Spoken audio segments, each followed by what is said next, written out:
The whiskey-soaked laughter from the saloon stopped dead the moment Meredith Daniels walked past its swinging doors, her face carved from the same unforgiving granite as the Teton Mountains looming over Jackson, Wyoming. It was August of 1878, and the mountain town buzzed with trappers, cowboys, and prospectors seeking fortune in the rugged wilderness. But none of them had ever seen the young woman crack even the faintest smile since she had arrived 3 months prior. Warren Yates noticed her from where he stood loading supplies onto his pack mule outside the general store, his massive frame casting a shadow across the dusty boardwalk.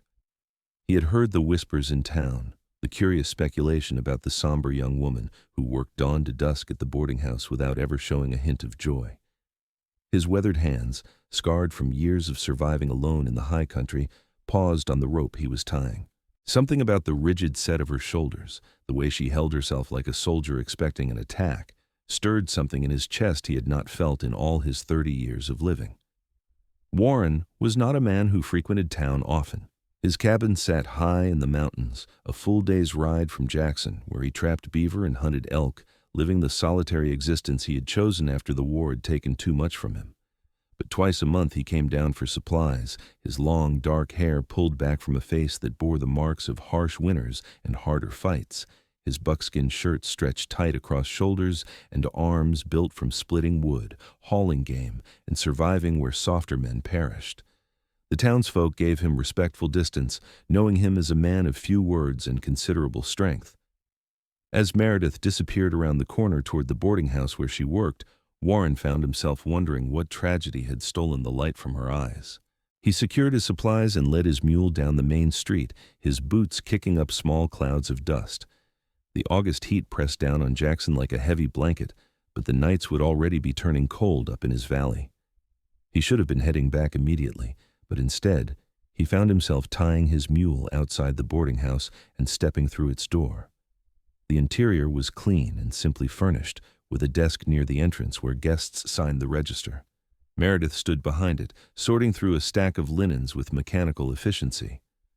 Up close, Warren could see she was younger than he had first thought, perhaps 22 or 23, with rich brown hair pinned back in a practical bun and eyes the color of creek water over river stones. Her dress was simple calico, mended carefully in several places, and her hands showed the redness of constant washing and work. She looked up as he approached, and he saw her body tense slightly, the way a deer might freeze before deciding whether to bolt. Her expression remained neutral, professional, but completely devoid of warmth. "Help you?" she asked, her voice quiet and carefully controlled. Warren pulled off his hat, suddenly feeling like a bear who had wandered into a china shop. "Looking for a room," he heard himself say, though he had a perfectly good camp already set up outside town. $2 a night includes breakfast," Meredith replied, already turning the register toward him. "No smoking inside, no guests after 9 o'clock, no drinking in the rooms." He nodded and signed his name in the careful block letters he had learned in childhood, before the war, before the mountains. She handed him a key without ceremony, her fingers not quite touching his. "Room 4, top of the stairs on the left. Breakfast is at 6. She had already turned back to her linens, dismissing him. Warren climbed the narrow stairs to the second floor, wondering what possessed him to spend $2 on a bed when his bedroll was perfectly adequate. The room was small but scrupulously clean, with a narrow bed, a washstand, and a single window overlooking the street. He set his pack down and looked out at the mountains in the distance, feeling restless in a way that had nothing to do with being confined indoors.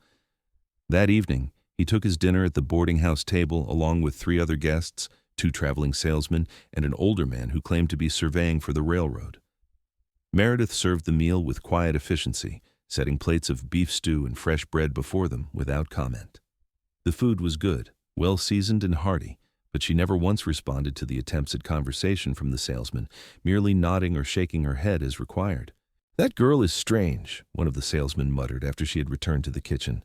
"Been here a week and I have not seen her smile once. Not natural for a young woman." Warren said nothing, spooning up his stew and watching the kitchen door. The next morning, he woke before dawn out of long habit and made his way downstairs to find Meredith already in the kitchen, pulling fresh biscuits from the oven. The eastern sky was just beginning to lighten, and in the soft glow of the lamp she looked even younger, more vulnerable. He cleared his throat and she turned, startled, one hand going to her chest. Sorry, he said quietly. Did not mean to frighten you. She shook her head, already recovering her composure. You are early. Breakfast is not for another half hour. I'm used to rising early. He stood awkwardly in the doorway. This man who could track a mountain lion through snow and break a horse with patience and strength, rendered uncertain by a slip of a woman with sad eyes. Can I help with anything? Meredith looked at him as if he had spoken in a foreign language. Help? With breakfast. Carrying things, whatever needs doing. For a moment, something flickered in her expression, confusion or perhaps suspicion, but it was gone before he could name it. I can manage, thank you. Warren nodded and retreated to the dining room, but he watched through the doorway as she worked, noting the efficiency of her movements, the way she seemed to disappear into the tasks at hand as if work was a refuge from thought. When she finally brought out the platters of eggs, bacon, and biscuits, he thanked her quietly. She nodded and withdrew. After breakfast, Warren paid for another night, ignoring the practical voice in his head that said he was wasting money and time. He spent the morning at the blacksmith getting new traps repaired, and the afternoon restocking his ammunition and medical supplies.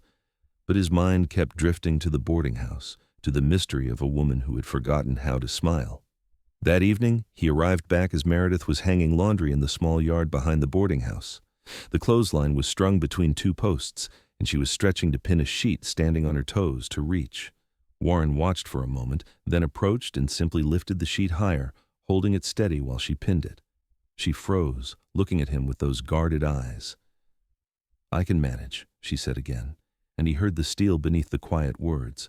I know you can, Warren replied, his deep voice gentle. But you do not have to. Meredith stared at him for a long moment, something working in her expression that might have been anger or grief, or simply exhaustion. Then she took the next sheet from the basket and he held it without being asked, and they worked in silence until the basket was empty. When the last piece was hung, she finally spoke. Why are you still here? This is not a town for mountain men. There's nothing here for your kind. Maybe I'm tired of the mountains, Warren said, though it was not quite the truth. Then you are a fool. Mountains do not ask questions. Mountains do not expect things from you.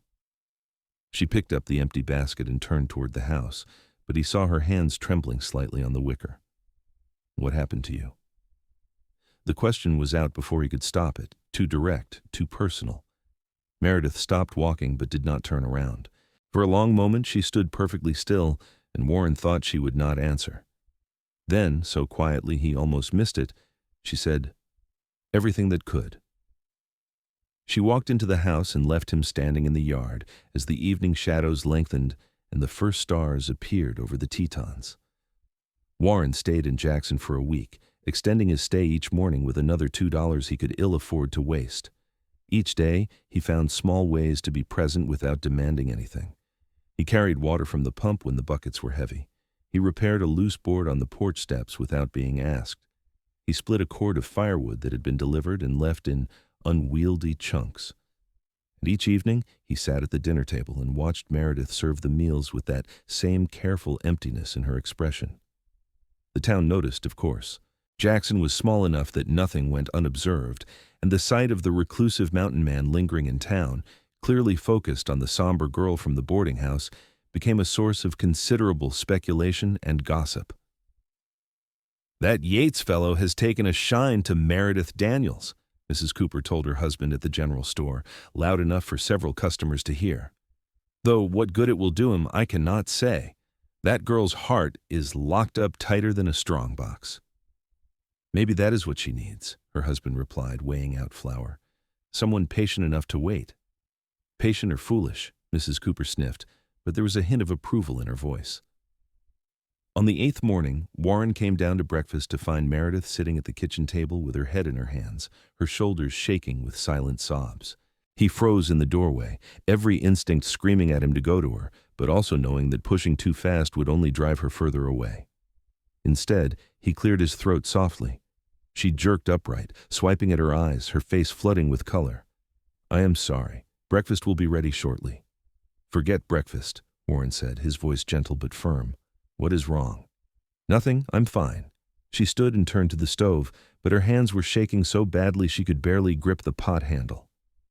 Warren crossed the kitchen in 3 long strides and carefully, giving her every chance to pull away, placed his large hands over her smaller ones. The pot settled back onto the stove. He could feel the tremors running through her, the fragility beneath the carefully maintained control. "You do not have to be fine," he said quietly. "Not with me." And that, somehow, was what broke her. Meredith turned and pressed her face against his chest, the sobs coming in earnest now, harsh and painful, as if torn from somewhere deep inside. Warren wrapped his arms around her, holding her steady, saying nothing because there were no words that could help. He simply stood like a mountain himself, solid and unmoving, and let her storm break against him. When the tears finally subsided, Meredith pulled back, embarrassed, not meeting his eyes. Warren released her immediately, giving her space. "I'm sorry," she whispered. "That was inappropriate." "Being human is never inappropriate." Warren pulled out a chair and gestured for her to sit. "Tell me." She shook her head. "You do not want to hear this. No one does." "I am still here," he pointed out. Meredith looked at him then, really looked at him, as if searching for something in his weathered face. Whatever she found there must have satisfied some need, because she sat down slowly. Warren took the chair across from her and waited. "My family died," she said finally, her voice flat and distant. 2 years ago, cholera swept through our farm in Missouri. My mother, my father, my 2 younger brothers, all of them within a week. I survived." She said that last word like a curse. "I buried them all, sold the farm to pay the debts, and came west because there was nothing left there but graves and memories." Warren felt the weight of her loss settle into his chest. He knew that particular kind of grief, the survivor's guilt that colored everything gray. "I worked in Denver for a year," Meredith continued, her hands clasped tightly in her lap. "Saved every penny to buy passage to California, thinking I could start fresh somewhere completely new. But the coach was robbed outside of here. The outlaws took everything, every cent I had saved, and they—" She stopped, swallowing hard. "They killed the driver and the other male passenger when they tried to resist. I thought they would kill me too, but they just laughed and rode off." "How long ago?" Warren asked, his voice carefully controlled despite the anger simmering in his gut. 3 months. I walked to Jackson with nothing but the clothes on my back. Mrs. Henderson at the boarding house took pity on me, gave me work and a place to sleep. I've been saving again, trying to build up enough to continue on, but it is slow. Every day I wake up and wonder what the point is. Everyone I loved is dead. Everything I worked for is gone. And I am just here. Still breathing, still working, but not really living." She looked up at him, her eyes dry now but infinitely weary. "So no, I do not smile. I do not see a reason to." Warren sat back, processing her words. He understood, perhaps better than she knew. He had felt that same emptiness after the war, after watching friends die in the mud, after coming home to find his own family's farm sold off and his parents moved on without leaving word of where they had gone. He had gone to the mountains to escape that hollow feeling, but he had learned something in his years of solitude. "I came to these mountains 8 years ago," he said slowly, "because I wanted to stop feeling anything. I figured if I got far enough away from people, the pain would stop mattering. And for a while it worked. The mountains are clean, simple. You work hard, you survive. You get lazy, you die. No complications." He leaned forward, his forearms on the table. "But you know what I learned? Feeling nothing is not the same as feeling better. It is just another kind of death, except your heart is still beating." Meredith looked at him, something shifting in her expression. "You have had terrible things happen to you," Warren continued. "Things that were not fair and not your fault, and you survived them. That takes strength most people do not have, but surviving is not the same as living, and living is not the same as being happy. Those are 3 different things, and you get to choose which one you want." "I do not know how to choose happiness," Meredith whispered. "I do not even remember what it feels like." Warren stood and held out his hand. "Then let me remind you. One day at a time." She stared at his outstretched hand for a long moment. It was broad and calloused, scarred from hard living, but steady. Finally, slowly, she placed her hand in his and let him pull her to her feet. "What are you doing?" she asked as he led her toward the back door. "Something I should have done days ago. Forget breakfast. The guests can fend for themselves this once." They walked out into the morning, the air crisp and clean with the promise of autumn. Warren untied his mule from the post where he had left her, and then, to Meredith's surprise, he led the way not toward town but toward the edge of it, where the wilderness pressed close. She followed, too surprised to protest as he guided her up a narrow trail that wound into the foothills. They climbed for half an hour in silence, Warren setting an easy pace and occasionally offering his hand when the path grew steep. Meredith found herself breathing hard, not used to the exertion, but also feeling something loosening in her chest.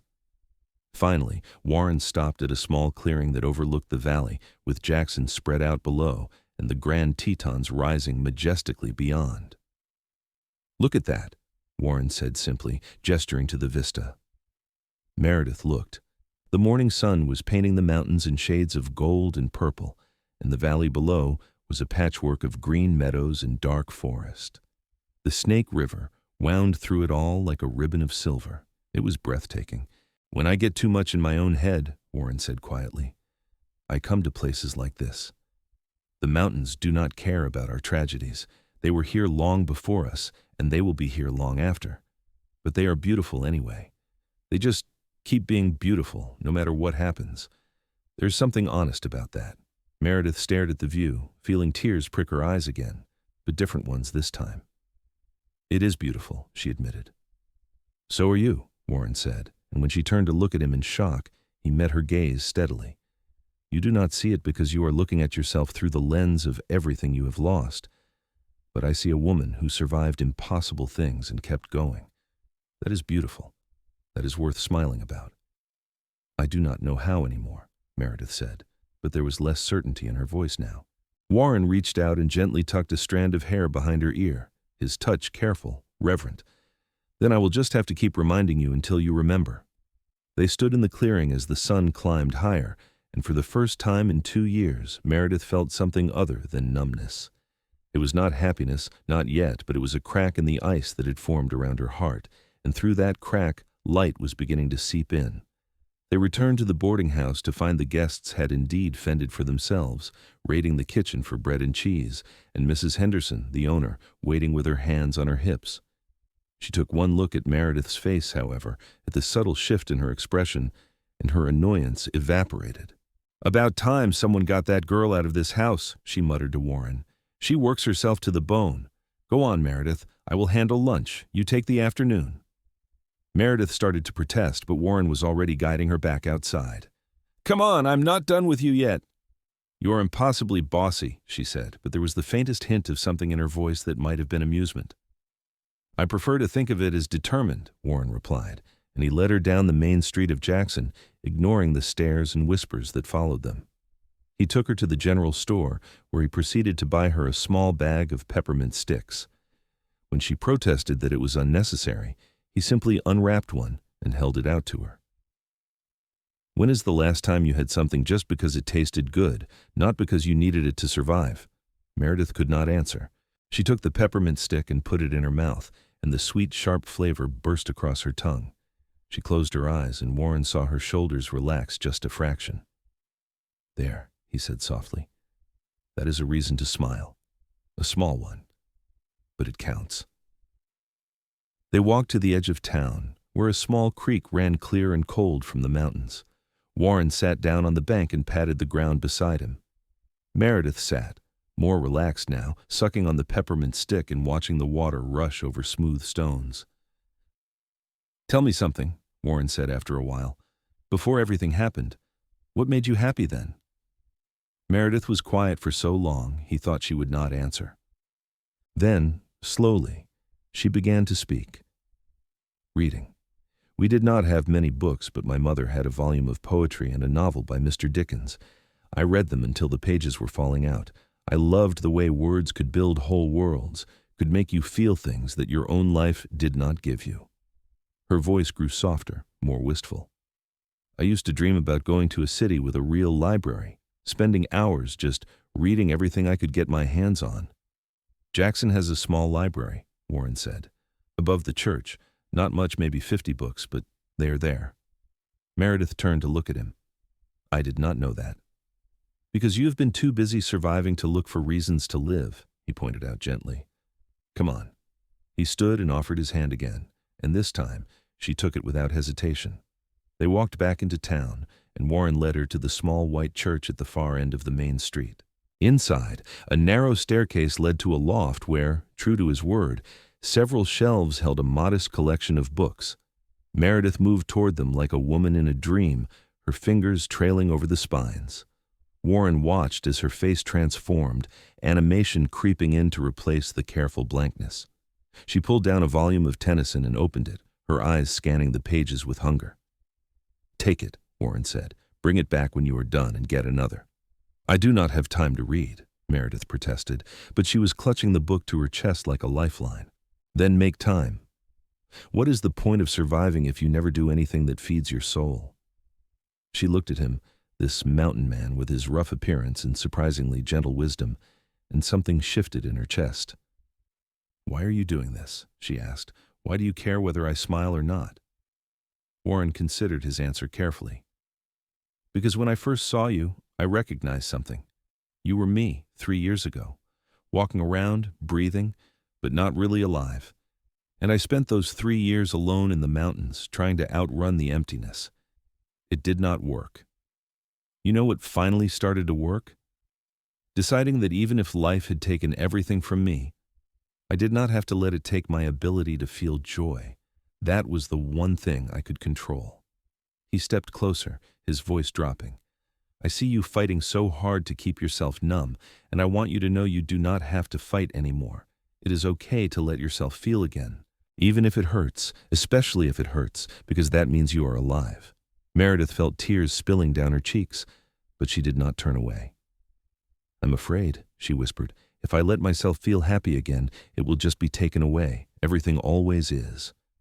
"Maybe," Warren acknowledged. "Life does not come with guarantees, but I can tell you this. I am not going anywhere, not unless you tell me to leave, and even then I will probably argue with you about it." A sound escaped Meredith's throat, something between a sob and a laugh. It was not a smile, not yet, but it was close.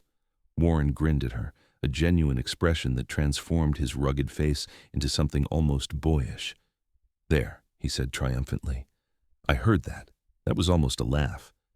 "You are ridiculous," Meredith said, but her voice was warm.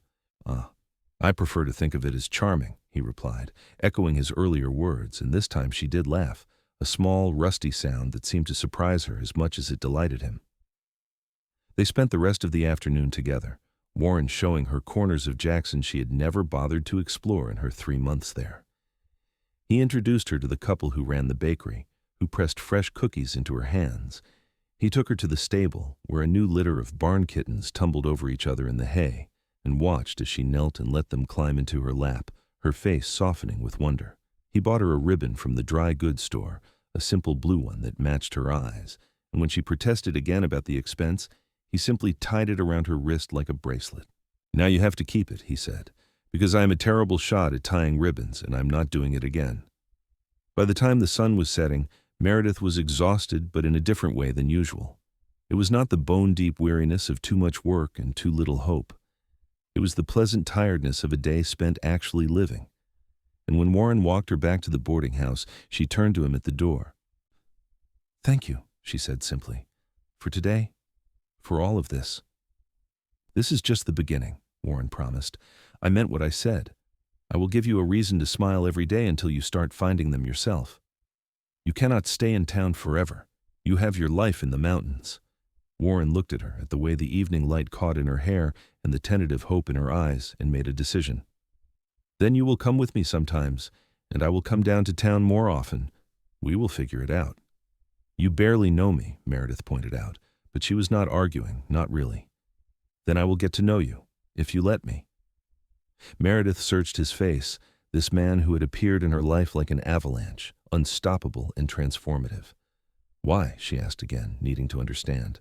Warren reached out and cupped her face gently in his large hand, his thumb brushing away a stray tear. "Because when I look at you, I see someone worth knowing, someone worth fighting for. And because somewhere in the last week, I went from wanting to see you smile to needing to see it the way I need to breathe. So let me try, Meredith. Let me show you all the reasons you have to smile." She leaned into his touch, closing her eyes. I will try, she whispered. I cannot promise more than that. That is all I'm asking.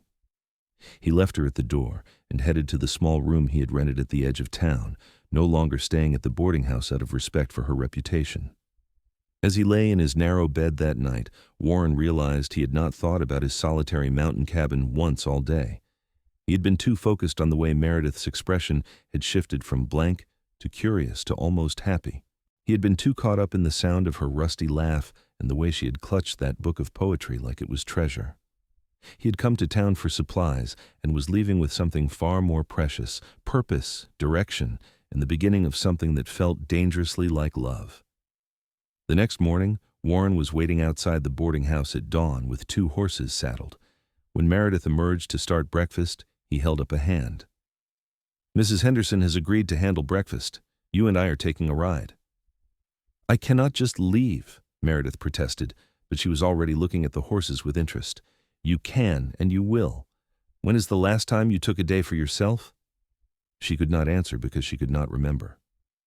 Warren took her silence as agreement and helped her mount the smaller of the 2 horses, a gentle mare with patient eyes. Meredith had not ridden in years, but it came back to her quickly, and soon they were riding out of Jackson as the sun rose over the mountains.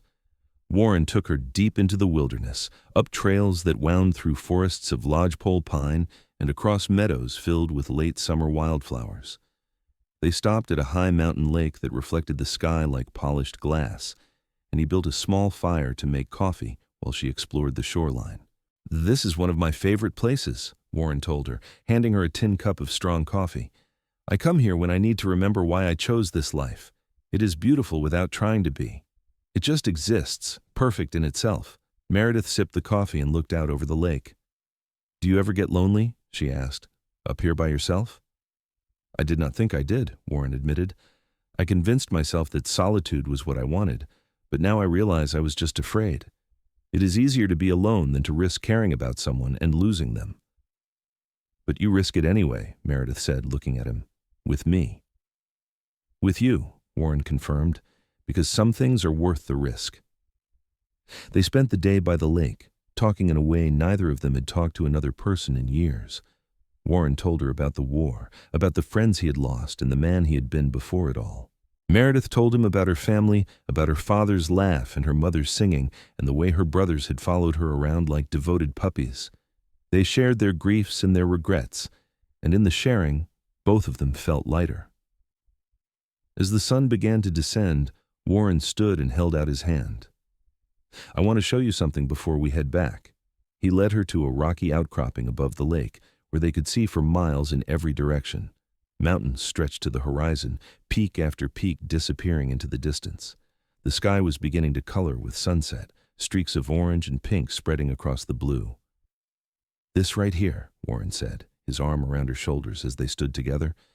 This is worth smiling about. This beauty, this moment, you and me standing here alive and breathing and actually feeling something. That is worth celebrating. Meredith leaned into his solid warmth, and for the first time in 2 years, she felt safe. Not just physically safe, but emotionally safe. Warren was not going to demand more than she could give. He was not going to push her to be something she could not be. He was simply there, steady as the mountains themselves, offering her a hand back to life. Thank you, she said quietly, for not giving up on me even when I have given up on myself. Warren turned her to face him, his hands on her shoulders, his eyes serious. Listen to me, Meredith Daniels. You are stronger than you think you are. You have survived things that would break most people. But surviving is not enough anymore. I want to see you thrive. I want to see you smile because you mean it, not because you are being polite. And I will spend every day showing you reasons to smile until you cannot help yourself. Meredith looked up at him, at this mountain man with his long hair and scarred hands and eyes that saw right through her defenses. And something in her chest, something that had been frozen solid for 2 years, cracked open just a little more. I think I'm starting to remember how, she whispered. Warren smiled, and it was like the sun coming out. Good. Then I'm doing something right. They rode back to Jackson in the twilight, and when Warren helped her dismount outside the boarding house, his hands lingered on her waist. Their eyes met, and Meredith felt her breath catch. For a moment, she thought he might kiss her, and she was surprised to realize she wanted him to. But instead, he simply brushed his thumb across her cheek and stepped back. "Tomorrow," he promised. "Another reason to smile." And he kept that promise. Every day, Warren found her. Sometimes it was early in the morning, bringing her coffee and fresh pastries from the bakery. Sometimes it was in the afternoon, stealing her away for walks along the creek or rides into the foothills.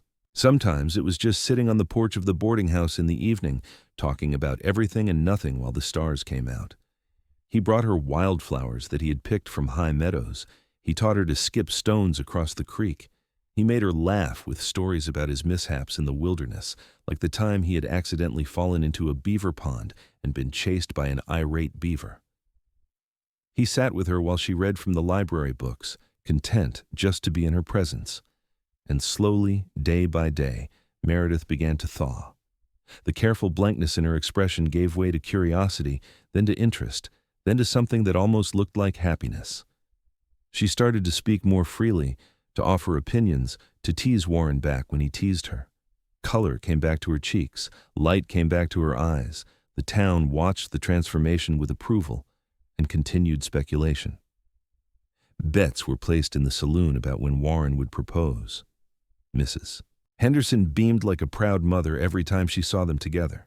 Even the gruff blacksmith nodded approvingly when Warren came in for work on his traps. "That Daniels girl is smiling now," he told Warren. "Saw her yesterday, actually laughing with the Cooper children. First time I've ever seen her look happy. You did that." Warren felt a warmth in his chest that had nothing to do with the heat from the forge. "She did it herself. I just reminded her how." 3 weeks after Warren had first extended his stay in Jackson, Meredith woke up and realized something had changed. She went through her morning routine, starting breakfast for the boarding house guests, but her mind was elsewhere. She was thinking about Warren, about seeing him later that day, and the thought made her feel something she had not felt in so long. She almost did not recognize it. Anticipation, excitement, joy. When Warren appeared that afternoon, she was waiting on the porch, and when he climbed the steps, she did something that shocked both of them. She smiled, a real, genuine, unguarded smile that transformed her entire face. Warren stopped dead, his eyes widening. "There it is," he said softly. "There is the smile I have been waiting for."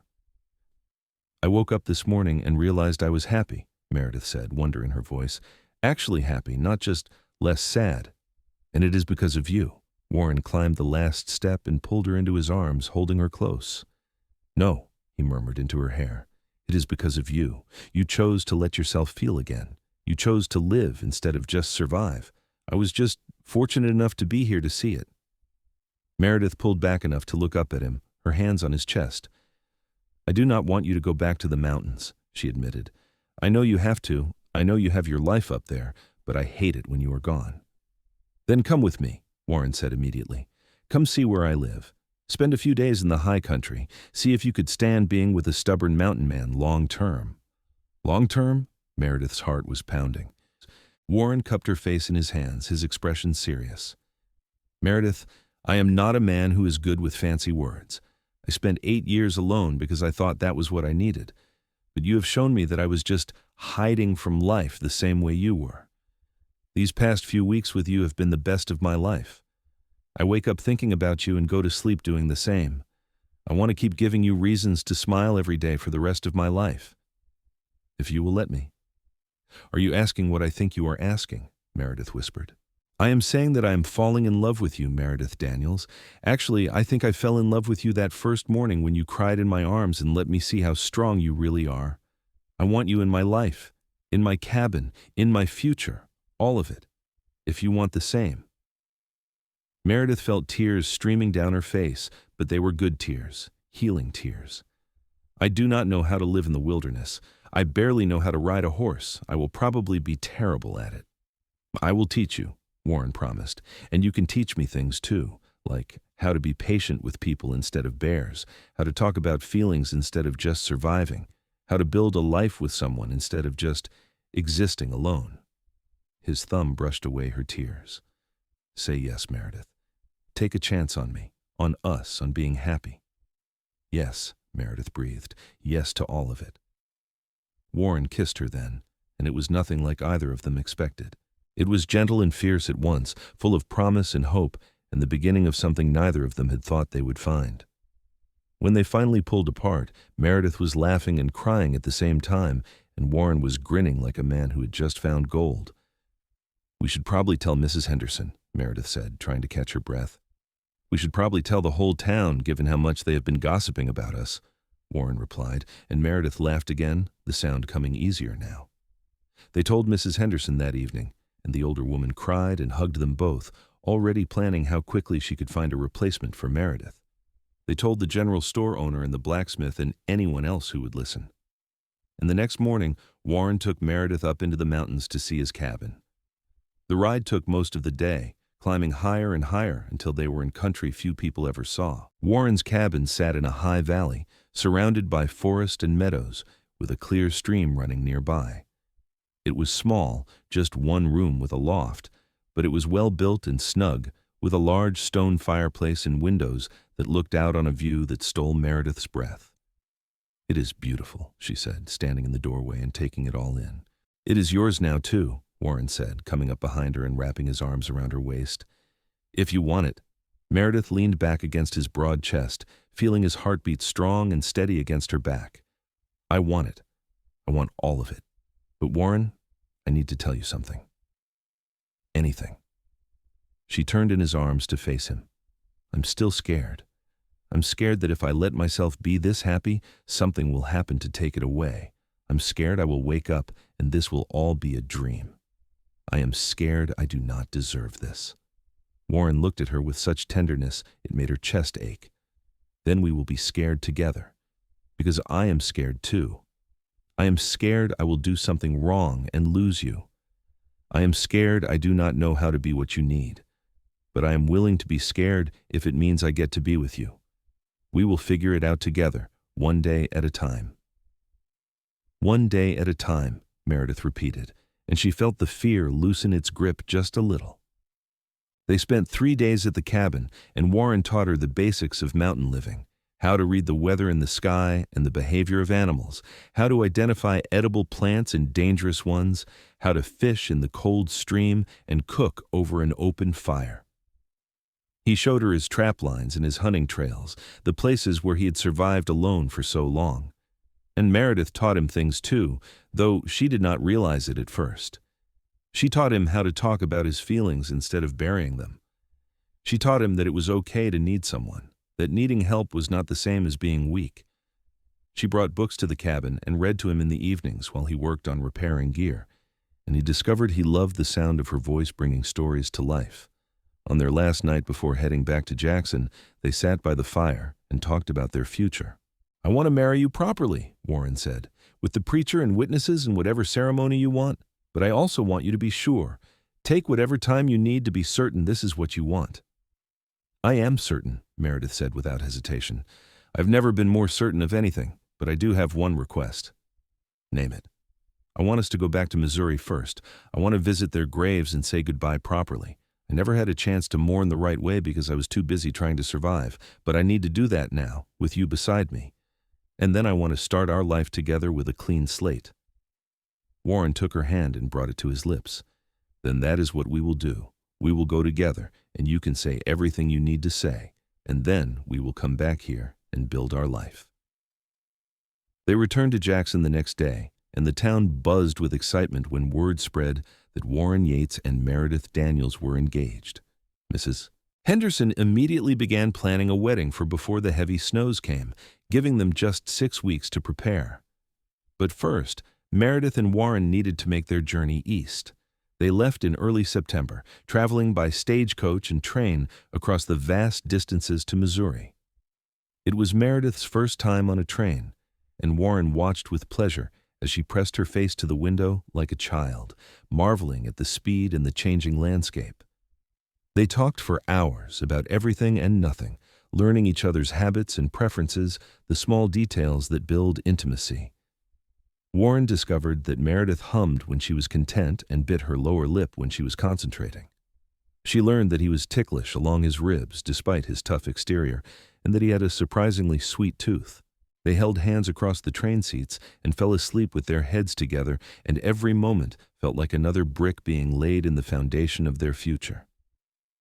When they finally reached the small cemetery outside of what had been Meredith's family farm, it was raining softly. Warren stood back and let Meredith approach the graves alone, giving her the space she needed. He watched as she knelt in the wet grass and placed wildflowers she had picked along the way on each grave.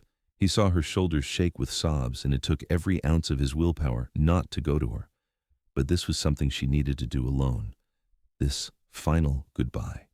After a long while, Meredith stood and turned to him, holding out her hand. Warren went to her immediately, wrapping her in his arms as the rain fell around them. "I told them about you," she said, her voice muffled against his chest.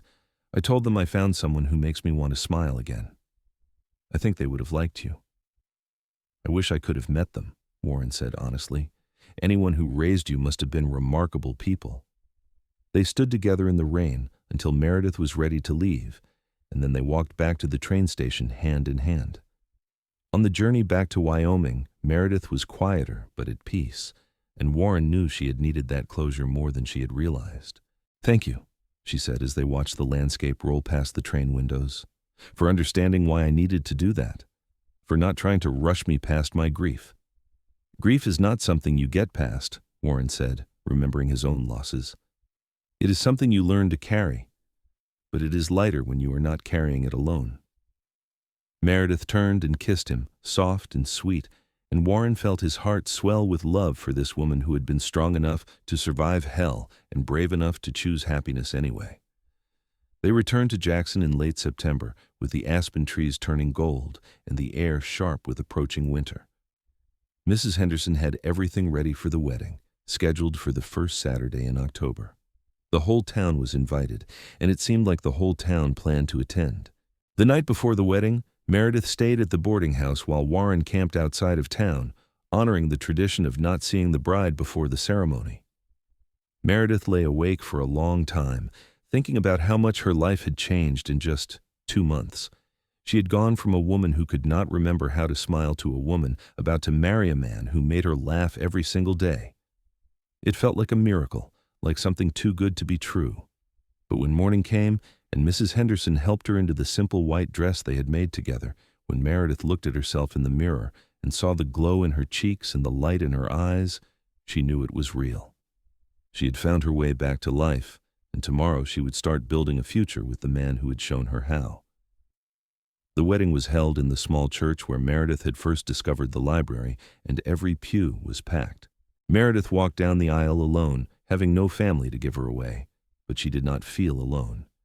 The entire town had become her family in the past months, and Warren stood at the front waiting for her with such love in his eyes that she nearly started crying before she even reached him. The ceremony was simple and heartfelt, the words binding them together in the sight of God and community. When the preacher pronounced them husband and wife, Warren kissed Meredith with a tenderness that made several of the watching women dab at their eyes. And when they turned to face the congregation as Mr. and Mrs. Yates, Meredith was smiling so broadly that someone in the back let out a cheer. The celebration afterward was held at the saloon, hastily cleaned and decorated for the occasion. There was music and dancing and more food than seemed possible from such a small town. Warren danced with his bride, his large hands gentle on her waist as they swayed to the fiddle music, and Meredith laughed with pure joy. "Happy?" Warren asked, looking down at her. "Deliriously," Meredith replied, and it was the absolute truth. They spent their first night as husband and wife in a room above the general store that the Coopers had offered them, and Warren made love to his wife with a reverence and passion that left them both breathless and trembling. Afterward, they lay tangled together in the narrow bed, talking in whispers as the town settled into quiet around them.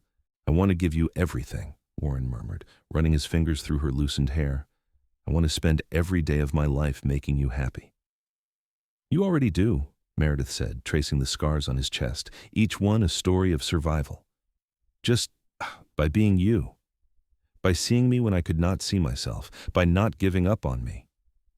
"I will never give up on you," Warren promised, "even when you drive me crazy, which you probably will." Meredith laughed softly. "I definitely will. I can be stubborn when I want to be." Good. I like a woman with spine. He kissed her forehead, her nose, her lips. I love you, Meredith Yates. I will spend the rest of my life earning that smile of yours. You've already earned it, Meredith whispered, every day in 1,000 small ways. I love you too, Warren. More than I knew I could still love anything.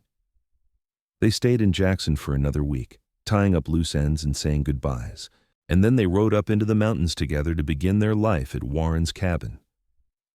Meredith was nervous about the transition, worried she would not be able to adapt to the isolation and the hard work of mountain living. But Warren was patient with her, teaching her everything he knew, and she discovered she had more resilience than she had given herself credit for. She learned to chop wood and haul water, to preserve meat and tan hides. She learned to read the weather and the animal signs that told Warren when to set his traps and when to stay near the cabin. She learned to shoot his rifle and skin the game they hunted together. It was hard work, harder than anything she had done at the boarding house, but it was satisfying in a way that surprised her.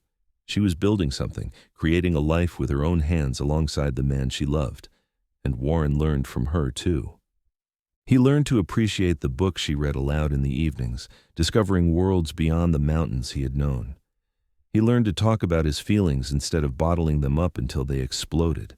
He learned that having someone to share his life with made even the hardest days bearable and the good days transcendent. Winter came early and hard that year, the first snows falling in late October and not letting up until April. They were snowed in for weeks at a time, the world outside their cabin reduced to white and wind. But inside, with the fire burning and Meredith in his arms, Warren had never been happier. They talked for hours, made love in front of the fireplace, cooked together and ate together, and simply existed together in a way that felt like the most natural thing in the world. I used to dread winter, Warren told her one night as they lay in the loft bed they shared, listening to the wind howl outside. It meant months of isolation, nothing but my own thoughts for company. But this winter, with you here, it feels like a gift. Time to just be together without the world intruding. Meredith snuggled closer to his warmth, her head on his broad chest. I never thought I would be happy again, she admitted. After losing everyone, I thought happiness was something that had died with them. But you showed me that grief and joy can exist side by side. I miss my family every day, but I'm also happier than I've ever been. Both things are true. Both things are true, Warren agreed, holding her tight. And both things are allowed. Love is not a limited resource. You can love the people you lost and love me and our life together. One does not diminish the other. Spring came eventually, the snow melting to reveal a world reborn in green and gold. Meredith discovered she was pregnant in May, and Warren was so overcome with joy and terror that he actually sat down hard on the floor. A baby, he repeated, looking at her with wide eyes. We are having a baby. We are, Meredith confirmed, laughing at his expression. Are you happy? Happy? I'm terrified. I do not know the first thing about babies. He ran his hands through his long hair, making it stand up wildly. What if I do something wrong? What if I hurt the baby by accident? My hands are so big and rough. Meredith knelt in front of him and took those big, rough hands in hers. You will be an amazing father. You are gentle and patient and strong. You will teach our child everything they need to know to survive in this world, and I will teach them to read and dream. Together, we will raise them right. Warren pulled her into his lap, careful already of the tiny life growing inside her. A baby, he said again, wonder replacing the terror. Our baby. Our baby, Meredith confirmed, and she kissed him with all the love and promise she felt. They made the journey down to Jackson in late May, so Meredith could be closer to the town's doctor as her pregnancy progressed. Warren refused to take any chances with her health, and though Meredith protested that women had been having babies in the wilderness since the beginning of time, she secretly appreciated his protectiveness. They rented a small house on the edge of town for the summer, and Warren found work as a scout and guide for hunting parties, while Meredith helped Mrs. Henderson at the boarding house when she felt up to it. The town watched Meredith's pregnancy with the same fond attention they had watched her courtship, offering advice and hand-me-down baby clothes and general fussing that made Warren grumble, but Meredith appreciate. You should see the quilts the church ladies have made, Meredith told Warren one evening, showing him a stack of lovingly crafted blankets. I never expected people to be so generous." "They love you," Warren said simply. "You came here broken, and you healed yourself. People respect that. And they saw how you and I found each other. That gives them hope that happiness is possible even after tragedy." In early December, with snow falling gently outside and Warren pacing the floor like a caged mountain lion, Meredith gave birth to a son. The labor was long and difficult, and Warren nearly broke down the door trying to get to her when he heard her cry out. But when the doctor finally let him into the room and he saw Meredith holding their tiny red-faced baby, everything else fell away. "Meet your son," Meredith said, exhausted but radiant. "I was thinking we could name him Thomas after my father." Warren took the baby with shaking hands, this tiny scrap of humanity that was part him and part Meredith, and entirely miraculous. "Thomas Yates," he said, his voice rough with emotion. "Welcome to the world, son." The baby yawned and opened his eyes, and Warren felt his heart crack open with a love so fierce it terrified him. This was what he had been missing, what he had been hiding from in the mountains. This connection, this family, this reason to live rather than just survive. "Oh, thank you," he told Meredith, leaning down to kiss her forehead. "Thank you for giving me this, for giving me everything." Meredith smiled up at him, and it was the smile he had worked so hard to earn, the smile that meant real, deep, abiding happiness. "Thank you for teaching me how to smile again, for showing me that life after loss is not just possible but beautiful." They stayed in Jackson through the winter, wanting to be close to help as Meredith recovered, and they learned how to be parents. Thomas was a good baby, healthy and alert, with Warren's dark hair and Meredith's gray-blue eyes. Warren was terrified he would break the tiny infant at first, but Meredith taught him how to hold and feed and soothe their son, and soon he was as comfortable with the baby as he was with his traps and his rifle. "You are a natural," Meredith told him, watching as Warren walked around their small house with Thomas against his broad shoulder, patting the baby's back and humming tunelessly. "I have a good teacher," Warren replied, looking at her with such love it made her chest tight. They returned to the mountain cabin in the spring, and Meredith fell in love with it all over again, seeing it now as their home rather than just Warren's refuge. They added a room for Thomas, expanding the cabin with Warren's skilled hands and Meredith's planning. They built furniture and planted a garden and created a life that was hard but deeply satisfying.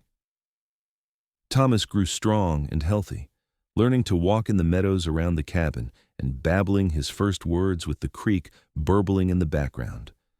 Warren taught him to identify animal tracks in the mud, and Meredith sang him songs while she worked. They were happy in a way neither of them had imagined possible back when they first met, two broken people who had somehow found wholeness in each other. 2 years after Thomas was born, Meredith gave birth to a daughter they named Sarah, after Warren's mother. She had Warren's strength and Meredith's stubborn determination, and she ruled her older brother with an iron fist from the moment she could crawl. Warren doted on his daughter shamelessly, this tiny, fierce thing who looked at him with complete trust and adoration. "You have gone soft," Meredith teased him one evening, watching as Warren let Sarah pull his hair and stick her fingers in his mouth while he made exaggerated faces that sent her into gales of laughter. "Maybe," Warren admitted, kissing Sarah's chubby hand. "But if being soft means loving my family with everything I have, then I am fine with that." The years passed in a rhythm of seasons and milestones. Thomas learning to ride and hunt at his father's side. Sarah proving she could keep up with her brother despite being younger and smaller. More trips down to Jackson to visit friends and stock up on supplies. Long winters spent as a family in the cozy cabin, telling stories and reading books and simply being together. Meredith sometimes thought about the woman she had been when she first arrived in Jackson, that hollow-eyed creature who could not remember how to smile. She felt compassion for that woman, but also gratitude that she had survived long enough to meet Warren to let him show her the way back to life. Every morning when she woke up beside her husband, every time her children laughed, every sunset they watched together from the porch of their cabin, she felt that gratitude anew. "Do you ever regret it?" Warren asked her one night, after the children were asleep and they sat together on the porch watching the stars. Giving up the possibility of civilization, of an easier life. You could have gone to California like you planned, started fresh in a city with libraries and shops and all the things women are supposed to want.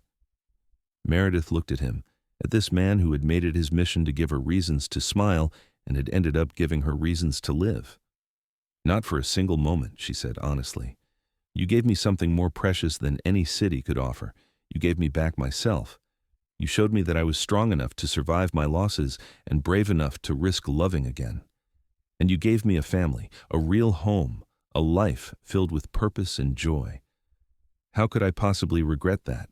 Warren pulled her close, breathing in the scent of her hair, wood smoke and pine, and something uniquely Meredith. "I love you," he said, as he said every day. "More than I have words for." "I love you too," Meredith replied as she replied every day. "You are my reason to smile, Warren Yates, every single day." They sat together in the mountain darkness, two souls who had been lost and found each other, and above them the stars wheeled in their ancient dance, indifferent and beautiful and eternal. When Thomas was 10 and Sarah was 8, Meredith gave birth one more time, to twin boys they named Jacob and James. The twins were a handful from the start, energetic and mischievous, keeping both parents on their toes. The cabin felt smaller with 6 people in it, so Warren spent that summer building an addition, expanding their home to accommodate their growing family. Thomas helped his father with the construction, learning carpentry and engineering alongside the hunting and tracking skills Warren had already taught him. Sarah helped her mother with the twins, proving to have a gift for soothing babies even as she maintained her fierce independence. The family worked together, each member contributing what they could, and Meredith marveled at what they had built, not just the cabin and the life they had carved from the wilderness, but the love and trust and genuine happiness that filled every corner of their home. On their 10th wedding anniversary, Warren surprised Meredith by taking her back to Jackson for a night alone, leaving the children with Mrs. Henderson, who had long since become their chosen grandmother. They had dinner at the saloon, now much fancier than it had been a decade earlier, and danced to music played by a traveling band. "Do you remember our wedding?" Warren asked, holding her close as they swayed to a waltz. "Every moment," Meredith replied, looking up at him. His hair was shot through with gray now, and there were new lines around his eyes, but he was still the strongest, most handsome man she had ever seen. "I remember thinking I did not deserve to be that happy, that something would happen to take it all away." "But nothing did," Warren pointed out. "Nothing did," Meredith agreed. "We had hard times, of course. That winter, Thomas had pneumonia and we thought we might lose him. The year the garden failed and we had to make supplies stretch, all the normal struggles of life. But we faced them together, and that made all the difference." Warren kissed her there on the dance floor, and she felt like that young woman again, hesitantly accepting his invitation to live, to feel, to smile. Except now she did not hesitate. Now she kissed him back with the confidence of a woman who knew exactly how lucky she was and intended to appreciate every moment of it. Thank you," Warren said when they finally pulled apart, "for taking a chance on a stubborn mountain man who did not know the first thing about making a woman happy but was determined to figure it out." "Thank you," Meredith replied, "for not letting me disappear into my grief, for pulling me back into the light and showing me that life after loss is not just possible, but can be more beautiful than anything that came before." They walked through Jackson arm in arm that night, looking at the town that had grown and changed alongside them. New buildings stood where old ones had been, new families had moved in, but the heart of the community remained the same, hard-working people doing their best to build good lives in difficult country. As they prepared to head back into the mountains the next morning, back to their children and their cabin and their life, Meredith paused and looked back at the boarding house where it had all begun. She remembered standing at that desk, hollow and numb, certain she would never feel anything good again. And she remembered Warren walking through the door, this huge, quiet man who had seen straight through her walls to the person beneath. "What are you thinking?" Warren asked, following her gaze. "I'm thinking about that first day," Meredith said, "about how close I came to never knowing any of this. If you had not been in town that day, if you had not decided to stay, if you had given up when I pushed you away, which I did repeatedly." "But I did not give up," Warren said firmly, "because I saw something in you worth fighting for, and I am not a man who walks away from a fight, especially not when the stakes are this high." "The stakes being my happiness?" Meredith teased gently. The stakes being our happiness, Warren corrected. Yours and mine. We saved each other, Meredith. Do not ever forget that. They rode home through country they knew as well as their own hands, and when they crested the final ridge and saw their cabin in the valley below, smoke rising from the chimney where their children waited, Meredith felt a swell of emotion so strong it brought tears to her eyes. This is what happiness looks like, she said, more to herself than to Warren. Not perfect, not without struggle, but real and earned and all the more precious for it. Warren reached over and took her hand, and they rode down into their valley together, two people who had learned the hard way that the worst moments of life do not have to define you. That grief and joy can coexist, that love, real love, is worth any risk, and that sometimes the mission to make someone smile can turn into the mission of a lifetime. The years continued to pass as years do, bringing their mix of challenges and celebrations. Thomas grew into a young man much like his father, strong and quiet and deeply competent in the wilderness. He courted and married a girl from Jackson, bringing her into the family with joy. Sarah remained fiercely independent, eventually becoming one of the few female guides in the Wyoming territory, leading hunting and sightseeing parties through the mountains she knew so well. The twins, Jacob and James, were inseparable, and together they built a successful fur trading business that expanded their family's reach and influence. Through it all, Warren and Meredith remained the center, the foundation upon which everything else was built. They aged together, their bodies growing slower, but their love growing deeper.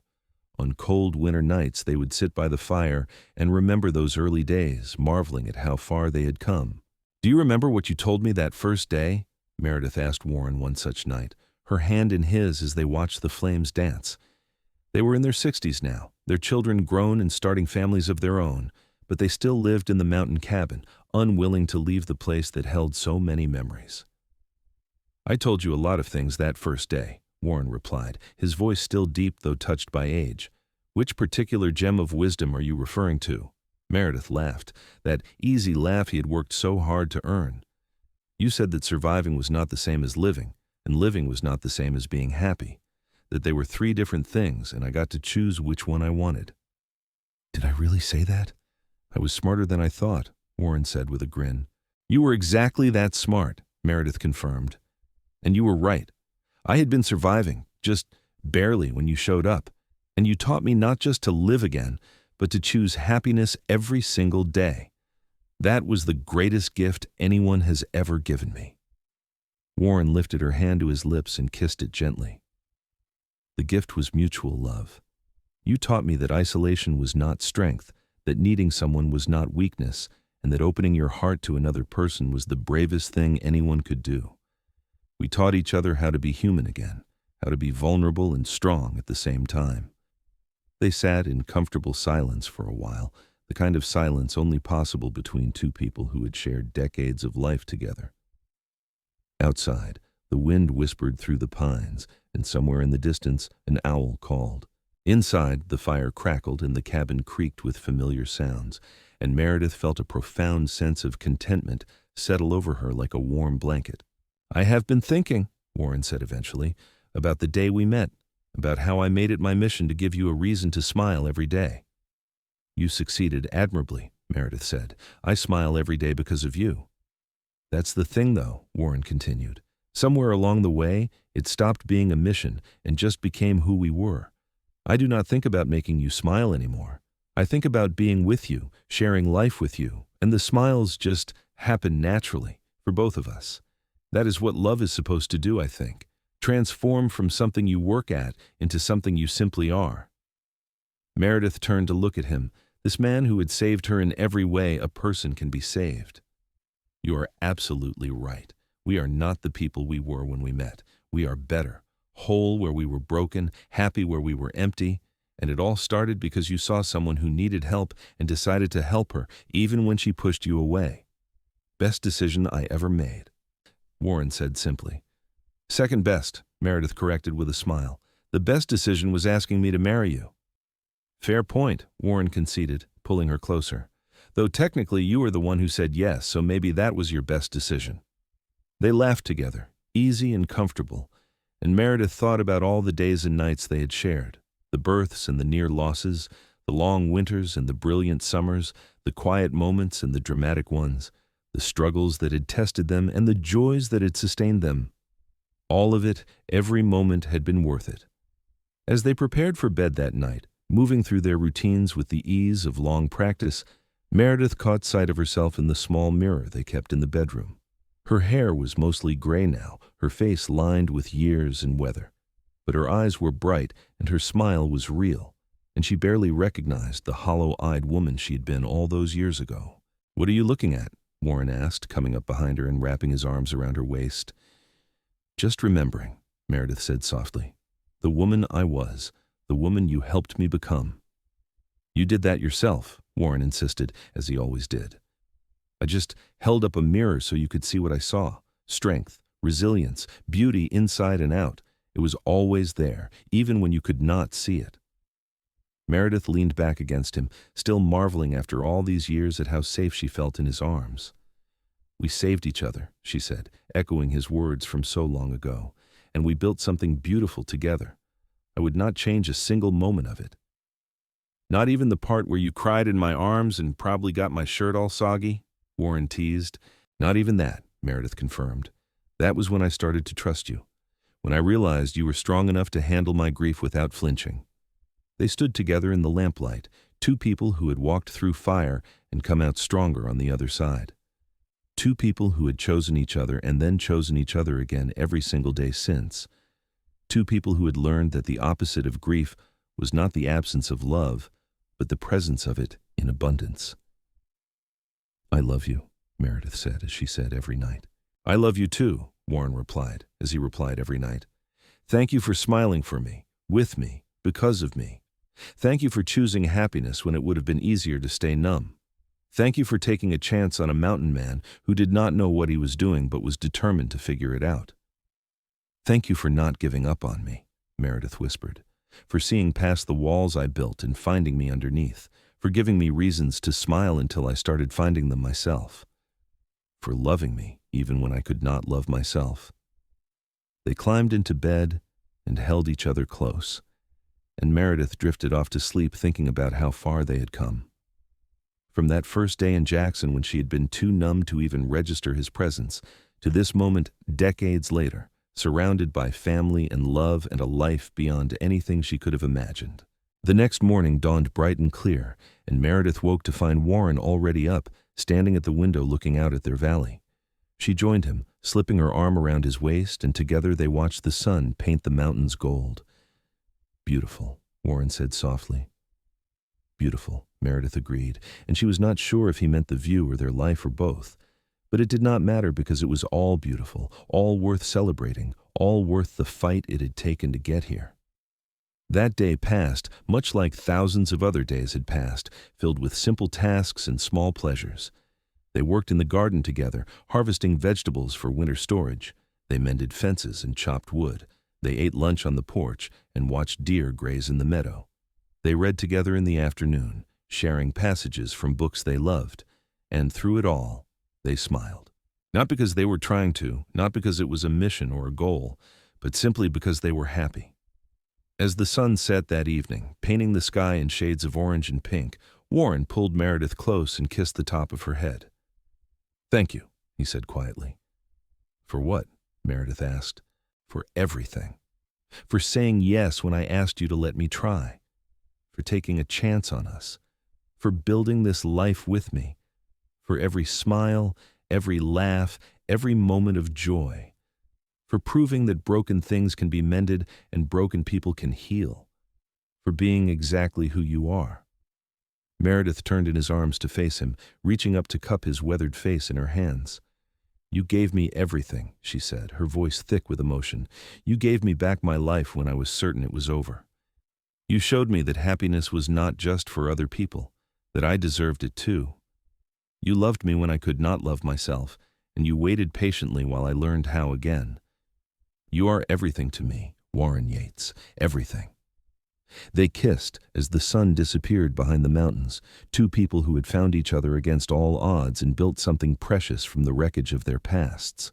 And as the first stars appeared overhead, Meredith smiled, that genuine, radiant smile that had started as Warren's mission and become his greatest reward.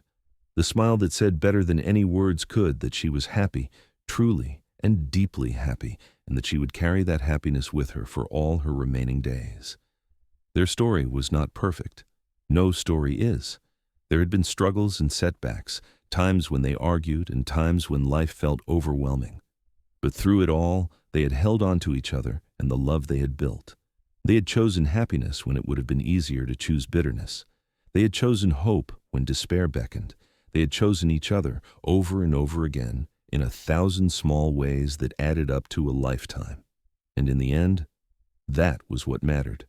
Not that they had avoided pain or loss, because they had not, but that they had faced it together, and in facing it together, had discovered that love was stronger than grief, that joy could coexist with sorrow, and that the human capacity for happiness was far greater than either of them had ever imagined. As they walked back into their cabin, hand in hand, ready to end another day in the long string of days that made up their life together, Meredith paused at the door and looked back at the mountains one more time. Those mountains had been Warren's refuge when he needed to escape from feeling. They had become her home when she needed to learn how to feel again. And now they stood as silent witnesses to the miracle of two broken people who had found wholeness in each other. "Come on," Warren said gently, tugging her hand. "It is getting cold out here." Meredith followed him inside, into the warmth and light of their home, smiling all the way. Because Warren Yates had made it his mission to give her a reason to smile every day, and even though the mission had long since been accomplished, the smiles kept coming anyway, as natural and inevitable as sunrise. And that, Meredith thought as she settled into bed beside her husband of decades, was the greatest gift of all. Not just that she had learned to smile again, but that she had found someone who made smiling the easiest thing in the world.